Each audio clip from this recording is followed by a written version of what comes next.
गुरुजी जी। मैं कश्मीर से हूँ।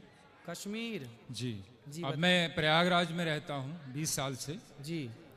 सबसे पहले आपका और अधीक्षक महोदय का बहुत बहुत धन्यवाद, जिन्होंने हम लोगों को इंसान समझा। बाहर की दुनिया से जब भी कोई जेल में आता तो बाहर की दुनिया से, बाहर के समाज से कट जाता है, जी। हीन भावना से देखा जाता है। जी। मगर अधीक्षक महोदय ने आपको यहाँ लाके हम लोगों को आज एहसास कराया कि हम लोग भी इसी समाज का एक हिस्सा है। बिल्कुल। इसके लिए बहुत बहुत धन्यवाद। आपसे जानना चाहता था मैं, जी। अधर्मी और धार्मिक, इनमें दोनों में फर्क क्या है? धार्मिक किसको कहते हैं और अधर्मी किसको कहते हैं? धार्मिक और अधार्मिक, जी धर्मी और अधर्मी जी किसे कहते हैं? जी जो दूध पीता हो वो तो धार्मिक है, जी जो शराब पीता हो वो अधार्मिक है, जी जो गाय को माता मानता है जी वो धार्मिक है, जी जो गाय की हत्या करता है वो अधार्मिक है। जी जो जीव मात्र में दया रखता हो, सबके प्रति दया, जी जो चींटी से लेकर हाथी तक पर दया करता हो, सब पर दया का भाव जिसका है वो धार्मिक है। और जो क्रूर है, जो सबको मारना चाहता है, काटना चाहता है, वो अधार्मिक है। जी। अब जानना ये चाहता हूँ जी। कि बताया जाता है, आप ही कहते हैं कि किसी की हत्या या किसी के बुरा नहीं सोचना चाहिए। जी। इसका मतलब है कि अक्सर हमने देखा है भजनों में या आखिर में पूजा में होता है कि अधर्म का नाश हो। हाँ। तो अधर्म में कौन लोग आते हैं? अधर्म में वही सब लोग आते हैं जो गलत काम करते हैं, मतलब पूरी दुनिया में। जी। तो उनका नाश करना, ये कहना ये उचित है? क्या नाम है आपका? हयात मोहम्मद शौकत। हयात मोहम्मद शौकत जी। हम हिंदुओं के यहाँ भैया जयकारा लगती है अधर्म का नाश हो, जी। अधर्मी का नाश ना हो। अधर्मी नहीं, अधर्म का नाश हो। जो व्यक्ति के अंदर अधर्म है, जैसे आप शराब पी रहे हैं, जी जी। तो आपका नाश ना हो, आपके अंदर जो शराब पीने की गलत आदत है उस अधर्म का नाश हो, व्यक्ति का नाश नहीं। समझो आप, जी। व्यक्ति का नाश नहीं बोला गया, जी जी। व्यक्ति का नाश हो ऐसा नहीं, अधर्म का। अधर्म मतलब अधर्म करने वाले, जैसे अधर्म गलत सोच, गलत विचार। जैसे दूध पीना धर्म है, शराब पीना अधर्म है। तो शराब मत पी भैया, पी रहा है तो छोड़ दे और दूध पर आ जा। तो अधर्म का नाश हो का मतलब है व्यक्ति का नाश नहीं, व्यक्ति के भीतर की बुराई। इसलिए तो सनातन संस्कृति श्रेष्ठ है मेरे भाई, कि हम हिंदू, हम सनातनी व्यक्ति का नाश नहीं चाहते, उसके अंदर की बुराई का नाश चाहते हैं। थोड़ा सा और समझ चाहूंगा मैं। जी। अगर आपकी नज़र में इसका अर्थ मैं इतना समझा हूँ, बड़े ही मतलब रेस्पेक्टली आपसे कह रहा हूँ मैं, जी। कि सनातन धर्म बहुत अच्छा है। जी। इसका अर्थ यही समझ पाया हूँ मैं। जी जी। कि इसमें किसी की हत्या नहीं चाहते। बिल्कुल बिल्कुल। फिर हमारा देश ऐसा क्यों नहीं करता? हथियारों पे करोड़ों नहीं अरबों रुपया खर्च किया जाता हथियार खरीदने के लिए। ठीक है। किस लिए खरीदा जाता है हथियार जी गुरुजी? जी। कि हम दुश्मन से अपनी सुरक्षा करें। बिल्कुल बिल्कुल। फिर ऐसा क्यों नहीं करते कि हम लोग सबको कहें, अगर मुझे कोई मारने आए, जैसे आप कहते हैं कि हत्या पाप है, अगर मुझे कोई मारने आए, कत्ल करने आए, क्या मैं उससे ये कहूं कि भैया मैं सनातनी हूं, तुम मुझे मार दो मगर मैं तुम्हारे ऊपर हाथ नहीं उठा सकता? ना, इसकी परिभाषा समझनी पड़ेगी। हमारे हाथ में यदि माला है तो समय आने पर भाला भी हो सकता है। यदि हमारे मन में, देखिए हमारे हृदय में दया है, हमारे हृदय में दया है, कायरता नहीं है। हम आपको देखेंगे कि आप दया के योग्य हैं तो आप पर दया करेंगे, और यदि देखेंगे कि आप दया के योग्य नहीं हैं तो घर में घुस के हनुमान जी लंका भी जलाते हैं। नहीं, मुझे अभी सवाल करना है बेटा। हम यहाँ जेल में जी, सब लोग जितना प्यार से, सद्भावना से जेल में रहा जाता, मुझे लगता आजकल बाहर की दुनिया में नहीं रहा जाता। बिल्कुल सही कह रहे हैं आप। मगर यहाँ 2-3 दिन से मैं देख रहा हूँ, जैसे आप भी थोड़ा सा, ये कह रहे हैं कुर्बानी की बात उठी जी जी कि कुर्बान हत्या, बार बार यही बात आ रही है। जैसे मैंने आपसे कहा है कि अगर कोई भी, अगर हम अपने देशवासी सब लोग या के यहाँ के हमारे जो बड़े हैं, नेता हैं, प्रधानमंत्री हैं, वो अगर सब दूसरे देशों से फिर कहे कि भाई हमें हथियार नहीं खरीदने, हम सनातनी, हम किसी को नहीं मारेंगे, तुम भी हमसे दुश्मनी ना रखो। मारेंगे की बात नहीं है जी। हमारे भगवान श्री कृष्ण ने अर्जुन हथियार डाल दिए थे जी। मैं महाभारत नहीं लड़ूंगा जी। आपने महाभारत के बारे में कुछ सुना है? अर्जुन के बारे में कुछ सुना है? हल्का हल्का थोड़ा सा। अर्जुन नाम के एक हमारे यहाँ भक्त हुए हैं, उन्होंने महाभारत का युद्ध हुआ तो उन्होंने हथियार डाल दिए कि जी मैं युद्ध नहीं करूंगा, क्योंकि सामने मेरे गुरु हैं, मेरे पितामह हैं, मेरे अपने भाई हैं, मैं उन पर कैसे धनुष चलाऊंगा, बाण चलाऊंगा। तब भगवान ने कहा तू क्षत्रिय है, कर्मण्येवाधिकारस्ते मा फलेषु कदाचन, तू कर्म कर, तू क्षत्रिय है, क्षत्रिय का धर्म है युद्ध करना। हम बेवजह किसी को नहीं मारते भैया, हम बेवजह किसी चींटी को भी, हमारे यहाँ दाना डालने की परंपरा है, कुत्ते को रोटी देने की परंपरा है, गाय को रोटी देने की परंपरा है, कबूतरों को, पक्षियों को दाना डालने की परंपरा है। बेवजह किसी को नहीं मारते, पर कोई छेड़ता है तो छोड़ते भी नहीं है। बेवजह मैं मानता हूँ कि नहीं मारा जाता, किसी भी धर्म में नहीं। हाँ, हमारे कुरान में भी लिखा है कि एक मानव की हत्या पूरे मानवता की हत्या है। बिल्कुल। सब धर्म, ये आप भी मानते होंगे कि कोई भी धर्म किसी को मारने की इजाजत नहीं देता। बिल्कुल, बिल्कुल। धर्म कोई भी बुरा नहीं। हाँ। अगर मैं शराब पी रहा हूँ इसका मतलब नहीं कि मेरा धर्म बुरा है। जी जी। अगर कोई मेरा हिंदू भाई कोई गलत काम कर रहा है, इसका मतलब मैं उंगली उसके धर्म पे नहीं उठा सकता। बिल्कुल, उसका व्यक्तिगत सोच है, व्यक्तिगत उसकी गलती है। बिल्कुल बिल्कुल। मगर एक बात मैं बता दूं कि अगर एक प्रोफेसर एक दूसरे क्लास के, सेकंड क्लास के बच्चे को 12th क्लास का सवाल पूछे, हाँ, तो क्या वो जवाब दे पाएगा गुरुजी? बिल्कुल नहीं दे पाएगा। सही है। इसी तरह आप जितने ज्ञानी हैं, मगर यहाँ प्रश्न ऐसे लोगों से, हम बेचारे, हम तो जेल में बंद जी, और इतने ज्ञानी नहीं हैं। जी जी। तो उससे गलत सोच, कुछ जगह थोड़ा गलत मैसेज जाता है कि नहीं हमारे धर्म में, अगर जैसे कुर्बानी की बात लीजिए आप, हाँ, कुर्बानी जो ईश्वर, जिसको अल्लाह मैं कहता हूं, आप ईश्वर कहते हैं, जो अदृश्य है, जी जी जी, जिसने इस पूरी सृष्टि का निर्माण किया है, बिल्कुल सब कुछ मेरे लिए, पानी, खाना, जो कुछ अन्न मुझे दिया है उसी ईश्वर ने दिया है। जी जी। पानी, जल दिया है उसी ईश्वर ने दिया है। बिल्कुल। माफी चाहता हूं कि मेरी हिंदी इतनी अच्छी ना, आप अच्छा बोल रहे हैं भैया, बहुत अच्छा बोल रहे हैं आप। जो कुछ भी इस धरती पे है एक मनुष्य के लिए दिया है। जी जी। अब मैं इतनी बात जानता हूं कि अगर वही ईश्वर जी, और एक तरफ मेरे पिताजी हों और एक प्रश्न करें कि मैं तुमसे कुछ चाहता हूं, और मुझे उस टाइम किसकी माननी चाहिए? अपने पिता की कि ईश्वर की? या मैं आपसे सवाल नहीं कर रहा हूं। हाँ, मेरी नजर में मुझे उस टाइम उस ईश्वर की माननी चाहिए जिसने ये सारी धरती, जिसने सारी फैसिलिटीज मुझे दी हैं। तो मेरा ईश्वर, मेरा अल्लाह मुझसे कह रहा है कि देखो मैंने तुम्हारे लिए सब कुछ दिया है, तुम्हारे इतने प्यारे माँ बाप दिए, सब कुछ दिया है, और सब कुछ मेरा ही है। चाहे इस दुनिया में बकरी, जो भी जानवर भी हैं वो भी मेरे हैं। अब तुमसे मैं कुछ मांगता हूँ, अच्छा, तुम मेरे लिए कुछ दान कर सकते हो जी।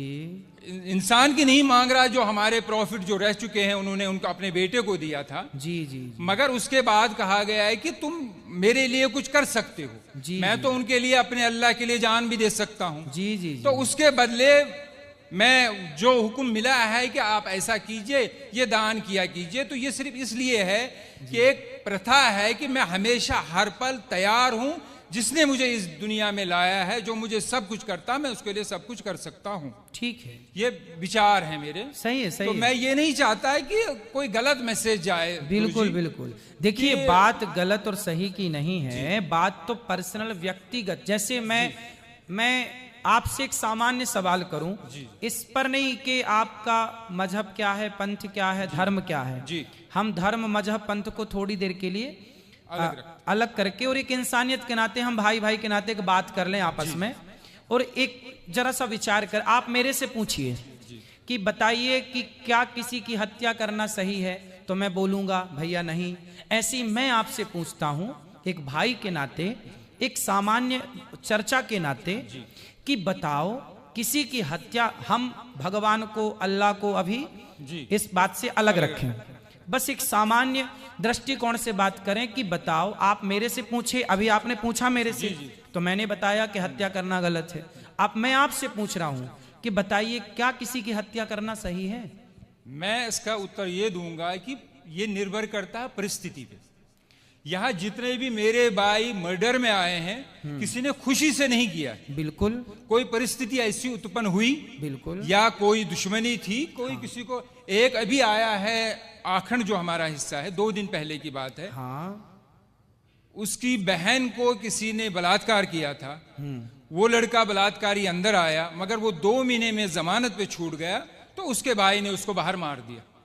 मैं ये नहीं करूंगा कि वो हत्या सही है, करना जी, सही जी, है, जी, जी। मगर परिस्थिति ऐसी होती है। और एक अफसोस की बात है, ये यहाँ में प्रशासन की, कौन से प्रशासन, जो बाहर का कानून व्यवस्था हमारी बिल्कुल, है, बिल्कुल, कि वहां गरीब बेचारा तो मारा जाता है, अमीर पैसा देके निकल जाता है। इस देखो, ये आपने भी देखा होगा। आपने अभी बताया कि जैसे परिस्थिति में किसी ने मर्डर कर दिया, जी, जी। परिस्थिति में किसी ने गलत किया, जी। तो परिस्थिति में गलत कर दिया, पर यहाँ जितने लोग हैं, मैं आपसे भी पूछूं कि आप यदि किसी का मर्डर करके आए हैं, तो क्या यहाँ से जाने के बाद आप फिर वो गलती करेंगे? नहीं, तो मगर वही, अगर नहीं, अगर परिस्थिति वैसी, मुझे अगर कोई मारने आएगा तो मैं तो मारूंगा। हाँ, लेकिन यूं ही आप तो किसी की चढ़ाई नहीं करेंगे ना। ऐसे तो पागल नहीं है ना कि हम किसी को भी, जैसे कहा बस गया वही कि तो है कि मजबूरी मैं थी। चींटी को भी पैर मतलब देख के, बिल्कुल, फिर बिल्कुल, करोड़ों की कंपनियां ऑल आउट क्यों बेचती है? वो मच्छरों को मारने के लिए दवाई क्यों देती है? कॉकरोच को मारने की दवा क्यों देती? जी, उस पर बैन लगा दे फिर सरकार, जी, क्योंकि वो तो दवाई बेचती है और करोड़ों रुपए कमाती है फिर कंपनी। तो किसानों को, अगर यही है सनातन धर्म में कि नहीं मारना चाहिए, हाँ। मैं अपने प्रधानमंत्री से अपील करता हूँ, गुजारिश करता हूँ कि ऐसी कंपनियों को बंद कर दो जो इन जीव जंतु के मारने की दवाई देती है। देखो जितने की जरूरत है, अब जैसे हमारे यहाँ 5 जो छोटे छोटे पाप हैं, जैसे हम झाड़ू लगाते हैं तो बहुत सारे चींटियां मर जाती हैं। हम लोग बारिश गर्मियों में घड़ा में पानी भरते हैं तो ठंडक के कारण बहुत सारी चींटियां आती हैं, मर जाती हैं। हम लोग लकड़ी और कंडा समझते हैं, गाय का सूखा गोबर, जी जी, उसको ओपले बोलते हैं। क्या बोलते हैं आप? ओकले। ओपले। जैसे घर में चूल्हा, आजकल तो गैस का जमाना है, आज के 100 साल पहले लोगों की रोटियां घर के चूल्हे पे बनती थी। चूल्हे पर लकड़ी और कंडा, ओपला लगाया जाता था। उस ओपले में बहुत सारे जीव जंतु होते थे कि नहीं? तो वो मारे जाते थे जब हम रोटी बनाते थे। तो ऐसे कुछ सामान्य पाप हैं जो हमसे नित्य होते हैं। जैसे हम चल रहे हैं, चींटियां मर जाती हैं। किसान खेत में चने बोता है, इल्ली लग जाती है तो दवाई का छिड़काव करके इल्लियों को मारना पड़ता है। मारना पड़ता क्योंकि वहां मारने की इच्छा नहीं है, वहां पर मजबूरी है। बात समझ रहे हैं? किसान यदि इल्ली ना मारे तो इल्ली पूरी फसल मार देगी। यदि आप लकड़ी और कंडे की, चींटी और लकड़ी और कंडे के जीवों के लिए सोचें तो आप भूखे मर जाएंगे, रोटी बना ही नहीं पाएंगे। तो जो सामान्य पाप होते हैं आपसे हमसे, वो जानकर नहीं करते हम, वो मजबूरी है। बात समझ रहे हैं आप? जी। वो मजबूरन करना पड़ता है। हम किसी को यूं ही नहीं मारेंगे, मजबूरन हमें, हमारी सेना बंदूक लिए घूम रही है ना, कि मजबूरन जरूरत पड़ने पर अटैक होगा। उसी तरह से हम जानबूझकर किसी को नहीं मारते, मजबूरी पे मारना पड़ता है इल्ली को, मच्छर को, मक्खी को। उसी तरह मजबूरी है तो इनको मारा गया। हम बेवजह नहीं मारते किसी को। बात ये नहीं है कि आप क्यों मारते हैं, बात ये है कि वे वजह क्यों मारते हैं। बस बात ये है, वे वजह। वही मैं भी कह रहा हूं ना कि ये गलत धारणा है कि हमारे धर्म में शायद किसी को बिला वजह मारा जाता है। जी। ऐसी धारणा बाहर न जाए। हर धर्म, कोई भी धर्म नहीं सिखाता। हाँ, बस बात भाई यही ताली बजा रहे हैं कि आपकी बात पे सही बात है, मगर किसी भी धर्म में, हमारे धर्म में अगर ये, मुझे एक जिसको लाइफ साइकिल कहते हैं, जी, जीवन चक्र, जी, कि ये चीजें हैं। अगर पेड़ काटना भी पाप है, हाँ, मगर रबर, अगर पेड़ ना काटा जाए, रबर ट्री जो होता है, तो गाड़ियों के टायर नहीं बनेंगे। बिल्कुल बिल्कुल, जिस वो आवश्यकता है, जिस गद्दी पे आदमी बैठ, आवश्यकता है, बिल्कुल। तो रीजन है। मगर जब मारा जाएगा, जब वो जानवर काटा जाएगा, तभी उसकी खाल निकलती है, तभी उसको बहुत से लोगों का जीवन चलता है, जूते चमड़े का कारोबार ये सब चलता है। तो उसी ऊपर वाले ने दिया है, उसी ने अगर हमें परमिशन दी है कि आप इसको मार के कुर्बानी या खा सकते हैं, तो इसमें मेरी नजर में कोई गलत बात नहीं। ठीक है, आप यदि रीजन दे रहे हैं तो ठीक मैं रीजन, मैं आपकी बात को काट नहीं रहा हूँ, साइंटिफिकली एक प्रूफ है। हाँ। गुरुजी आखिरी बात कर रहा हूँ जी जी जी, कि जो शाकाहारी जानवर होता है उसके जो टीथ होते हैं, दांत होते हैं, वो सपाट होते हैं जी। और जो मांसाहारी होता है, चाहे वो कुत्ता हो चाहे वो शेर हो, जो मांस खाता है जी जी, उसके 4 दांत नोकीले होते हैं जी। मगर ऊपर वाले ने मनुष्य को भी 4 नोकीले दांत दिए हैं। रीजन यही है कि अगर सिर्फ दुनिया में, सिर्फ मैं मुसलमानों की बात नहीं कर रहा हूं, अमेरिका में क्रिश्चियन है, जूस हैं, जितने भी धर्म हैं, सब में खाया जाता है। क्या मांस? जी नहीं तो मांस खाया, हर किस्म का मांस खाया जाता है। मांस खाना सही मानते हैं आप? जब परमिशन, जब मुझे मेरे ईश्वर ने, जिसने मुझे जना है, उसने परमिशन दी है, तो तब हाँ, तो मैं कोई बात मानूंगा। आपके हिसाब से सही है, पर हम हिंदुओं के हिसाब से, हम देखो मांसाहारी जो कुत्ता होता है ना, जितने भी मांसाहारी जानवर हैं वो जिह्वा से पानी पीते हैं। कुत्ता चाट कर पानी पीता है, शेर चाट कर पानी, बिल्ली चाट कर। लेकिन जो शाकाहारी जानवर हैं, बकरी है, गाय है, ये होंठों से, मुंह से पानी पीते हैं। अब आप बताइए कि आप मुंह से पानी पीते हैं कि जिह्वा से चाट कर पानी पीते हैं? फिर दांत नहीं, दांत का भैया सुनो, दांत का, मेरा सिर्फ इतना कहना है कि जैसे आपने कहा कि आपके हमारे धर्म में मेरे ईश्वर एक ही है। हाँ, उसने जब परमिशन दी है मुझे, आप कह रहे हैं कि आपको नहीं, मगर यह तो नहीं होना कि दुनिया में यह भावना हो कि नहीं ये धर्म अच्छा, बाकी धर्म अच्छे नहीं। देखिए हमारा जो सनातन धर्म है जी, उस जैसे आपके धर्म में तो ये कहा जाता है कि जैसा आप ही बता रहे हैं कि आपके यहाँ मांस खाना सही मानते हैं वो लोग, हमारे यहाँ मांस खाना सही नहीं मानते। हमारे यहाँ किसी भी मंदिर में जो मनमाने ढंग से बकरा बकरे की बलि चढ़ाते हैं मंदिरों में, वो गलत चढ़ाते हैं, हम लोगों से गलत मानते हैं। हमारे यहाँ मंदिरों में 56 भोग लगता है भगवान को, बढ़िया दाल चावल खीर पूड़ी सब्जी बादाम काजू पिस्ता, इनका भोग लगता है। जब हमारे यहाँ ये कहा जाता है कि जब खाने को 56 भोग हैं तो क्यों अपने स्वाद के लिए किसी की हत्या की जाए, इसलिए हिंदू लोग मांस नहीं खाते। ये अपनी अपनी विचारधारा है, आप खाते हैं तो उसमें आपकी अपनी विचारधारा है, हम लोग नहीं खाते उसमें हमारी अपनी विचारधारा है। अब ये देखना है कि किसकी विचारधारा श्रेष्ठ है।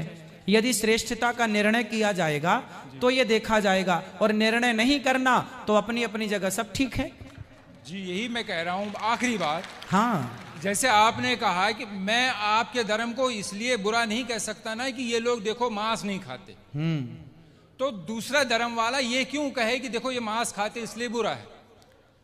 फिर मेरी नजर में भी बहुत ही निम्रता से मैं आखिरी बार कहता हूं, जिससे मेरी नजर में शंका सवाल उठते हैं। हाँ, कि ये शायद मुझे पता चला कि शायद आपने जवाब दिया है जी। हमें बचपन से सिखाया जाता है कि चोरी, मैं सब भाइयों से, कोई मेरे दिल में कोई ऐसी बात नहीं है। नहीं आप बिल्कुल बात करिए भाई की तरह। कोई चोरी 5 पैसे की हो या 5 लाख की चोरी होती है, बचपन से स्कूलों में भी सिखाया बिल्कुल बिल्कुल बिल्कुल। फिर क्यों एक चीज, भगवान कृष्ण जी के बहुत से गुण होंगे, मगर बार बार ये माखन चोर क्यों कहा जाता? हर बच्चा चोरी करता, इसका मतलब ये नहीं कि मेरा बच्चा बचपने में चीनी चुराता था तो मैं उसको बड़ा होके उसकी शादी भी होगी मैं उसको कहूँ ए चीनी चोर, अबे चीनी चोर। सुनिए तो क्या है, ये तो मेरे दिल में अजीब ना आता नहीं, चोर क्यों मैं कहा उत्तर जाता? दे दूं आपको। आपने बोला 5 पैसा चुराए या 5 लाख चुराए, पर भगवान कृष्ण हमारे माखन चुराते हैं। माखन ना 5 पैसा है ना 5 लाख, खाने पीने की चोरी नहीं मानी जाती। वही मैं भी कह रहा हूँ, मगर फिर और हमारे यहाँ भगवान कृष्ण को ना चित्त चोर कहा गया है। क्या कहा गया है? चित्त चोर। चित्त चोर, चित्त मतलब हृदय। माखन चोरी का मतलब है मक्खन के जैसा जिसका मन होगा उस मन रूपी माखन की चोरी कर लेते हैं भगवान। ये मतलब मेरे मन में एक सवाल था कि मतलब अजीब सा लगता था कि ऐसा क्यों कहा जाता, आपने इसको स्पष्ट कर दिया। जी बाकी धन्यवाद। खुश। और कोई सवाल हो तो पूछिए, आप अच्छा लग रहा है आपसे बात करके, खुश रहिए। राधे राधे गुरुजी। हाँ जी, कुरुक्षेत्र से आई हूँ गुरुजी। अच्छा, तो महाभारत वहीं हुआ था ना? हाँ या ना? हाँ। तो आप थी वहां पे तब? नहीं सर। नहीं। अब बताओ। आपके दर्शन के लिए आई हूँ जी। बताओ हम क्या सेवा करें आपकी? गुरु जी मैं ठाकुर जी की भगत हूँ। मैं जब भी कहीं बैठती हूँ मुझे पता नहीं क्या गायत्री मंत्र की आवाज़ आती है। जैसे कोई दूसरे कमरे में भी गायत्री मंत्र बोल रहा हो, मेरे आसपास गायत्री मंत्र ही चलता रहता है। अच्छा तो है, क्या बुराई है? आप गायत्री मंत्र जपती हो क्या? गायत्री मंत्र भी, मेरे फोन की बेल भी गायत्री मंत्र की है, इसलिए आती और है। मंदिर में जाती हूँ तब भी गायत्री मंत्र की आवाज चलती है। पर गायत्री मंत्र ना रिंगटोन में नहीं लगाना चाहिए, गायत्री मंत्र साइलेंट। ये विषय कुछ चीजें गुप्त थे पर लोगों ने ओपन कर दिए। वैसे ही था ना कि जैसे स्त्री को ढक के रहना था तो अब स्त्री ओपन घूम रही है, अर्धनग्न घूम रही है। अब उसे समझाए कौन? ऐसी गायत्री मंत्र भी गुप्त था लेकिन लोगों ने उसे भी ओपन कर दिया। आप श्री कृष्ण गोविंद हरे मुरारी हे नाथ नारायण वासुदेव जपे, वही फल है। ठीक है गुरुजी। तो इससे मर्यादा अभी बची रहेगी वेदों की और पुण्य भी पूरा मिलेगा।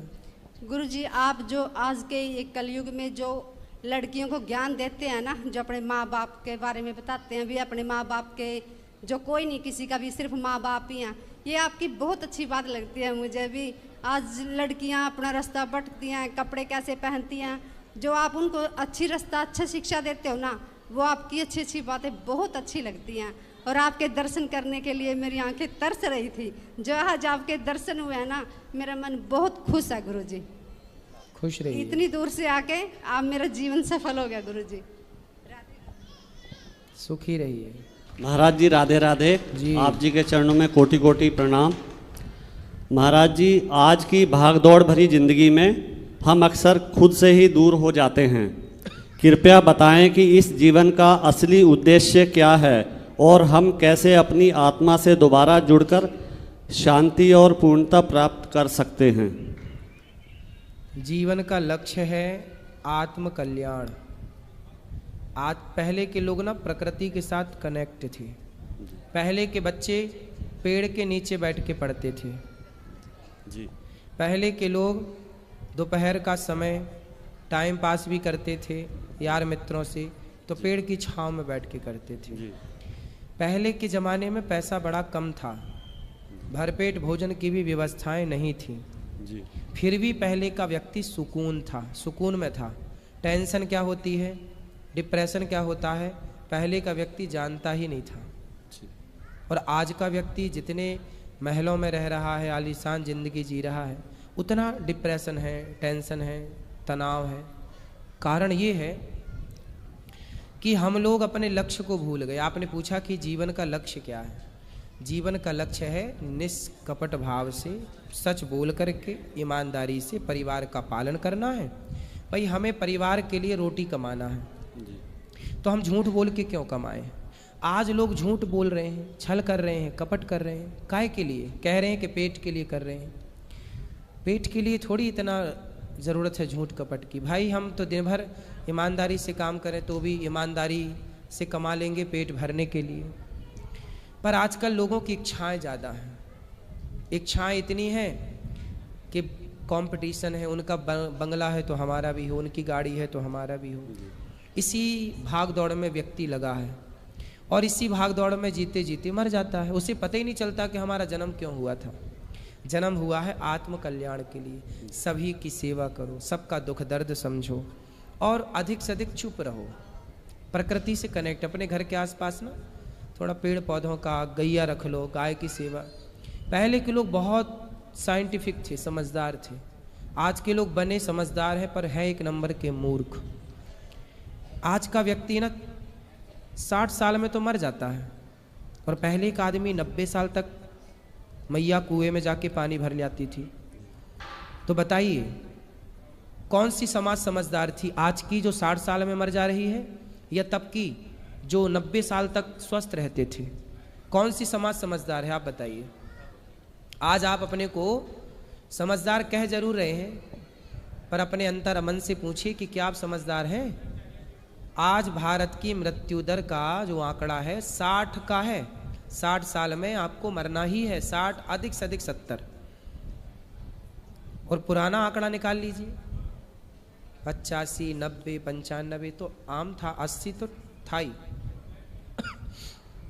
तो आपने आज की भागम, अब चलो आज जब आंकड़ा 60 है तो जब अपन लोग बूढ़े होंगे और अपने टाइम आएगा जब ये बच्चे जो आज छोटे छोटे हैं जब ये बड़े होंगे तो इनकी आयु दर क्या होगी, और घट के 50 पे आ जाएगी। तो आप विकास के नाम पर विनाश कर रहे हैं अपना।